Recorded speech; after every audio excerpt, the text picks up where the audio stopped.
அம்மா ஜெயலலிதா, இப்ப அப்பா ஸ்டாலின், அந்த மாதிரி ஒரு அடையாளம் கொண்டு வரப்படுகிறதா, உருவாக்கப்படுகிறதா? அம்மா என்ற சொல்லை அதிமுக காரர்கள் உருவாக்கினார்கள், அம்மா தான் கூப்பிடணும்ட்டு. ஆனா அப்பா என்ற சொல்லை நாங்கள் உருவாக்கவில்லை. அப்பா என்ற சொல் மாணவர்கள் சொல்கிறார்கள், பள்ளிக்கூடத்துல படிக்கிறவங்க, காலேஜ்ல படிக்கிறவங்க, கல்லூரியில படிக்கிறவங்க, அவரால் பலனடைஞ்சவர்கள் செல்லம்மா மரியாதையா அப்பான்னு கூப்பிட. உங்களுக்கு எங்க எரியுது? என்ன கஷ்டம் உங்களுக்கு? தமிழ்நாட்டில் ஒரே நிமிஷம். அம்மான்ற ஒரு அடையாளம் ஜெயலலிதாவுக்கு, ஒரு நிமிஷம். அப்பான்ற ஒரு அடையாளம் ஸ்டாலினுக்கு திணிக்கப்படுவதா? நீங்க அம்மான்னு கூப்பிட்டீங்க, நான் உங்களை கேட்டோமா அப்பான்னு கூப்பிட்டீங்களா? அம்மான்னு கூப்பிட்டீங்கன்னு கேட்டோமா? ஏன் கூப்பிட்டீங்க கேட்டோமா?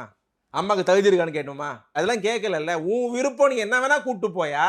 உன் கட்சி தலைவரை நீ அம்மான்னு கூப்பிடு, பாட்டின்னு கூப்பிடு, ஆயான்னு கூப்பிடு, தலைவின்னு கூப்பிடு, புரட்சி எதை வேணா கூப்பிட்டு போ. நாங்க கேட்கலையே. காரணம், உன் கட்சி தலைவியை நீ பட்டம் சூடுற, புகழ்ற, பாராட்டுற, கூப்பிடுற, அது உன் விருப்பம்.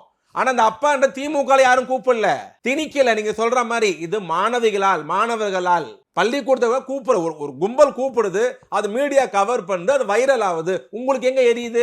நான் சிவி சண்முகத்தை அப்பான்னு கூப்பிட சொன்னா?